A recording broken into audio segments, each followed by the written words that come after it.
বিসমিল্লাহির রহমানির রহিম। গুরুকুল শিক্ষা সঙ্গে সকলকে স্বাগত স্বাগত জানাই এবং শুরু করছি সংখ্যা পদ্ধতি বা নাম্বার সিস্টেমের উপরে তৃতীয় লেকচার। আজকে আমরা শিখব দুটি বাইনারি সংখ্যাকে একটি থেকে আরেকটি বাইনারি সংখ্যা কিভাবে বিয়োগ করতে হয়। প্রথমেই আমরা একটা উদাহরণ নিয়ে নিচ্ছি।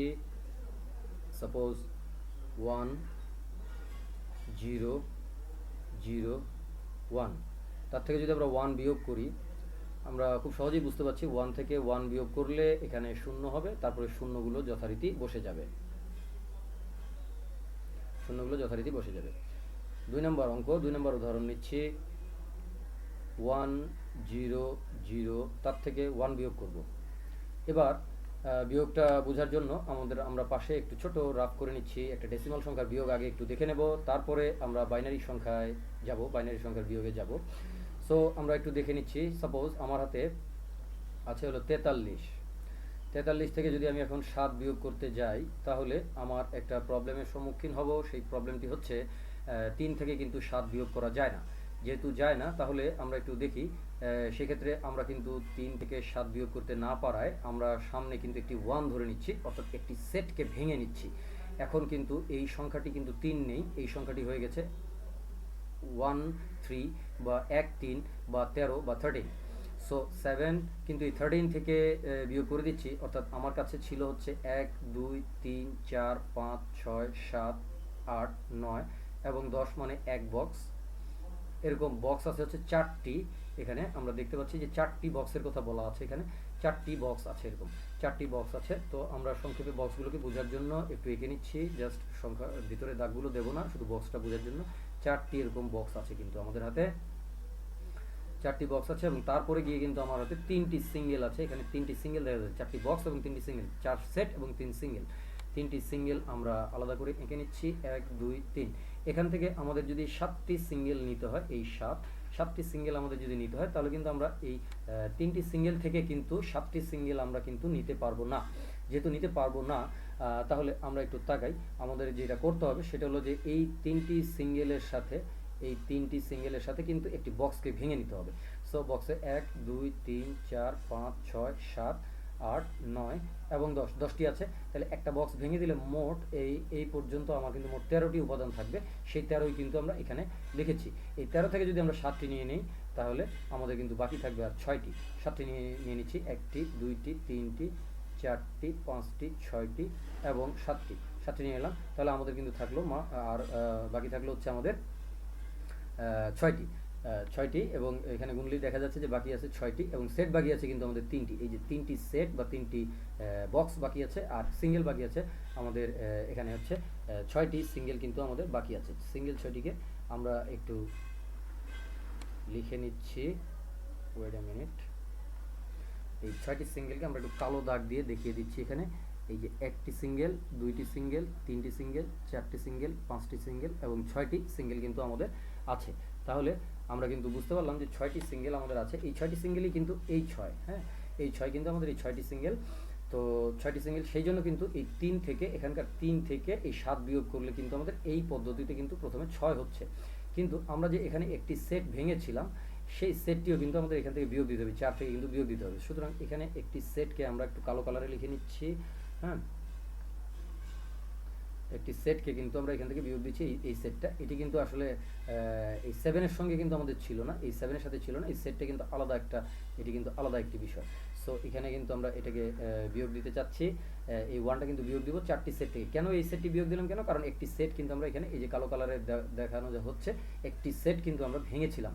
যে সেটটি আমরা ভেঙেছি এক্স্যাক্টলি সেই সেটটি, তো সেই পরিমাণ সেট তো আমাদের কমে গেছে। একটি সেট ভেঙেছি, তাহলে একটি সেট কমে গেছে। আগে ছিল 4টি, সেখান থেকে আমাদের কিন্তু 4টা, এ পর্যন্ত 4টি, আগে ছিল 4টি, এই 4টি থেকে কিন্তু আমাদের একটি সেট কিন্তু চলে গেল। এই সেটটি কিন্তু আর এক্সিস্ট করছে না, এই সেটটি কিন্তু শেষ হয়ে গেল। তাই আমাদের সেট হবে 3টি। সেটা বের করার জন্য কিন্তু আমরা যে আর এই সেটটি কোনটি, এই সেটটি হচ্ছে এখানে যে 1 লিখেছিলাম সেই সেটটি, সেটি হলো এটি। এই 1 যুক্ত যে সেটটি, এই যে 1 লেখা হয়েছে, মানে একটি সেট ভাঙা হয়েছে 7টি পেন্সিল, 3টি পেন্সিল থেকে আমরা 7টি পেন্সিল নিতে পারি না, সেজন্য একটি সেটকে ভেঙেছি, একটি বক্সকে ভেঙে আমাদের মোট 13টি পেন্সিল হয়েছে। সেখান থেকে 7টি নিয়েছি, বাকি থাকলো আমাদের আর 6টি পেন্সিল। বাকি থাকলো আমাদের 6টি পেন্সিল। এখন এই যে 6টি পেন্সিল বাকি থাকলো, এই 6 কিন্তু আমরা এখানে লিখেও ফেলেছি, কিন্তু আমরা যে একটি সেট ভেঙেছি সেই সেটটি কিন্তু আমরা এই জায়গায় লিখেছি বিয়োগ দেওয়ার জন্য, এই জায়গায় কিন্তু আমরা লিখেছি। তাহলে আমরা দেখতে পাচ্ছি যে 4 থেকে কিন্তু এই 1 বিয়োগ দিলে এখন আমাদের হাতে কিন্তু থাকছে আর মাত্র 3টি। তাহলে আমরা লিখলাম হচ্ছে 3। তাহলে এখন আমাদের কাছে মোট 3 সেট এবং 6টি থাকে, অর্থাৎ 3 বক্স এবং 6টি থাকে, 6টি সিঙ্গেল থাকে। ঠিক এরকমভাবে আমরা কিন্তু বাইনারির বিয়োগটা এখানে করব। এটা কিন্তু ডেসিমালের জন্য সম্পূর্ণ বোঝার জন্য বোঝার জন্য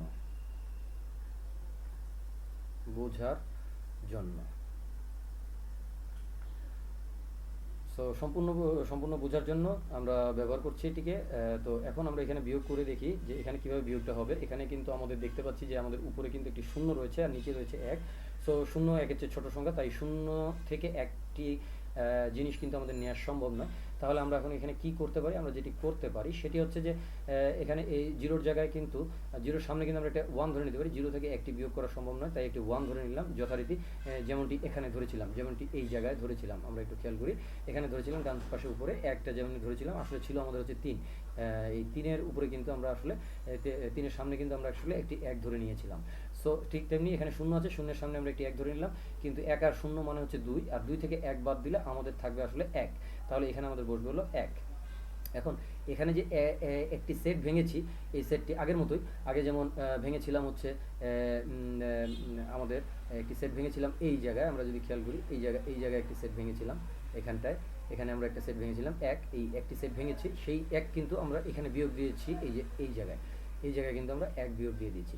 সো বাম পাশে দেখা যাচ্ছে 1 বিয়োগ দিয়ে দিয়েছি। ঠিক তেমনি এখন যেমন এখানে একটি সেট আমরা দেখতে পাচ্ছি, এই জায়গায় যেমন একটি সেটকে আমরা দেখতে পাচ্ছি যে সেটটি ভেঙেছি, এই সেটটি কিন্তু আমাদের এখান থেকে আবার বিয়োগ দিয়ে নিতে হবে। সেটিকে আমরা আবার কালো কালি দিয়ে লিখে নিচ্ছি। পরীক্ষার্থীরা কলেজে পরীক্ষা দেওয়ার সময় বা বোর্ডে পরীক্ষা দেওয়ার সময় এটিকে পেন্সিল দিয়ে লিখবে এবং পরে পেন্সিল দাগটি মুছে দিবে, সেটি ভালো। তাহলে এটিকে আমরা কিন্তু লিখলাম 1। এই 1 কিন্তু আবার 0 থেকে আমার বিয়োগ করতে হচ্ছে। So I can not subtract or deduct, therefore আমাকে যে কাজটা এখন করতে হবে সেটি হচ্ছে যে এই 0 থেকে আবার 1 বিয়োগ করার সময় এই পদ্ধতিতেই আবার বিয়োগ করলে আমাদের কিন্তু 1 পাওয়া যাবে। সেখানে কিন্তু আমরা 1 লিখে নিলাম এবং তারপরে কিন্তু এই যে এখানে যে একটা সেট ভেঙেছিলাম, এই সেটটিকে কিন্তু আবার এখান থেকে বিয়োগ দিয়ে নিতে হবে। সুতরাং কিন্তু আমাদের হাতে রয়ে গেল হচ্ছে, আমরা কালো কালি দিয়ে লিখছি, আমাদের হাতে একটি সেট এখানে বিয়োগ দিতে হবে। আর এই উপরের 1 থেকে নিচের কালো 1টি, উপরের সাদা 1টি থেকে নিচের কালো 1টি বিয়োগ করলে আমাদের কিন্তু থাকবে হচ্ছে 0। সুতরাং আর কিছু লেখার প্রয়োজন নেই। পরবর্তীতে আমরা কি করব, পরবর্তীতে আমরা এই 1গুলোকে কালি দিয়ে আমরা মুছে ফেলবো, 1গুলোকে আমরা মুছে ফেলবো, ইরেজার বা ডাস্টার দিয়ে আমরা কিন্তু মুছে ফেলবো। সো আমরা মুছে ফেললে আমরা এভাবে মুছে ফেললাম। সো এখানে মুছে ফেললাম, এটা বাদ হয়ে গেল। সো আমাদের কিন্তু থাকলো হচ্ছে 1 1। হোয়াট ডাজ ইট মিন, আমরা যদি একটু খেয়াল করি যে এখানে আমাদের উপরের সংখ্যাটি ছিল আসলে 4 আর নিচের সংখ্যাটি আসলে আমাদের ছিল 1। সো বাইনারি, এটা হলো ডেসিমালে আমরা দেখছি, এখানে বাইনারিটা আমাদের ছিল। সো আমরা কিন্তু ডেসিমালে দেখলাম, এই জায়গাতে ডেসিমালে 4 থেকে 1 বিয়োগ দিলে কিন্তু 3 থাকে। অবশ্যই এই সংখ্যাটি 3, আমরা পূর্বের লেকচারে আমরা কিন্তু বিষয়টি শিখেছিলাম। আচ্ছা, এভাবেই আমাদের শিক্ষার্থীদেরকে বিয়োগ করতে হবে। আর একটা বিষয় সেটা হচ্ছে যে যদি দশমিক থাকে তার যোগ এবং বিয়োগ সম্পর্কে সংক্ষিপ্ত একটু আলোচনা করে আজকে এখানে লেকচারটি শেষ করব। সংক্ষিপ্ত আলোচনাটি এমন যে যদি আমাদের 1.1 থাকে, তার সাথে যদি আমাদের যোগ করতে হয় 1.01, তাহলে আমরা যে কাজটা করব সেটা হচ্ছে প্রথমে 1.1কে আমরা লিখে নেব। এটি 3 নম্বর উদাহরণ, যোগের জন্য, অবশ্যই এটি যোগের জন্য উদাহরণ, যোগের উদাহরণ। তাহলে 1-এর সাথে আমরা যোগ করছি হচ্ছে ঠিক পয়েন্টের নিচে পয়েন্টটিকে বসিয়ে নিতে হবে, অপর সংখ্যাটির পয়েন্টটি বসিয়ে নিতে হবে। অর্থাৎ এই পয়েন্টটা হচ্ছে এই পয়েন্টটা, আর এই পয়েন্টটা হচ্ছে এই পয়েন্টটা। তারপরে আমরা কিন্তু ডানে বামের সংখ্যাগুলো ইচ্ছা মতো বসিয়ে ঠিক করে নেব। ডানে দেখা যাচ্ছে 0 আর 1 আছে, তাহলে এখানে 0, এখানে 1, আর বামে দেখা যাচ্ছে 1 আর 1 আছে, তাহলে এখানে 1 আর এখানে 1। এইভাবে বিয়োগও একইভাবে করা যাবে। তারপরে যথারীতি বাকি যে গ্যাপ জায়গাগুলো রয়েছে, এই গ্যাপ জায়গাগুলো কিন্তু আমরা 0 দ্বারা পূর্ণ করে ফেলতে পারি পেন্সিলের সাহায্যে। আর পেন্সিলের লেখাগুলোকে আমরা এখানে কালো কালি দিয়ে লিখছি। সো এখানে আমরা একটা 0 বসিয়ে নেব আর এখানে আমরা একটা 0 বসিয়ে নেব। বাস, এবার কিন্তু আমরা এটাকে যোগ করতে পারবো। তাহলে যোগটা করছি, হ্যাঁ, যোগটা করে ফেলি। 0 এবং 1 ডান পাশে, 0 এবং 1 মিলে হলো আমাদের 1, এখানে 1 এবং 0, 0 মিলে 1 এবং 0 হলো 1, তারপরে পয়েন্ট যেই জায়গায় বসবে সেই জায়গায় বসে যাবে। তারপর 1 আর 1 হচ্ছে 1 0, আমরা আগে থেকেই শিখেছি 1 আর 1 হচ্ছে 1 0 হয়। তার ভিতরে এই জিরোটি বসালাম, এখানে হাতে থাকলো একটি 1, এই 1টি হাতে রয়ে গেছে। এই 1টিকে কিন্তু আমরা এখানকার 1 এর সাথে যোগ করছি, এই 1 এর সাথে যোগ করছি, আর 1 আর 1 যোগ করলে 1 0 হবে, আমরা জানি আগে থেকে। তাহলে 1 0 0 0.11 আমাদের কিন্তু এটি হলো যোগফলটা, এটি আমাদের অ্যান্সার। ঠিক আছে, জিকে এডুকেশন ক্লাবকে সবাই সাবস্ক্রাইব করুন, তাহলে নতুন লেকচার আসা মাত্রই আপনার কাছে নোটিফিকেশন চলে যাবে। আর আমাদের লেকচারগুলো শেয়ার করুন বেশি বেশি, যাতে যে প্রত্যন্ত অঞ্চলের যারা স্টুডেন্টরা রয়েছে তারা অনেকেই ইন্টারনেট ব্যবহার করার সুযোগ পাচ্ছে, কিন্তু টিচারের ডেফিসিট রয়েছে আমাদের দেশে, তারা যেন লেকচারগুলো পায়, সেই জন্য আপনাদের সহযোগিতা একান্তভাবে কামনা করছি। ধন্যবাদ।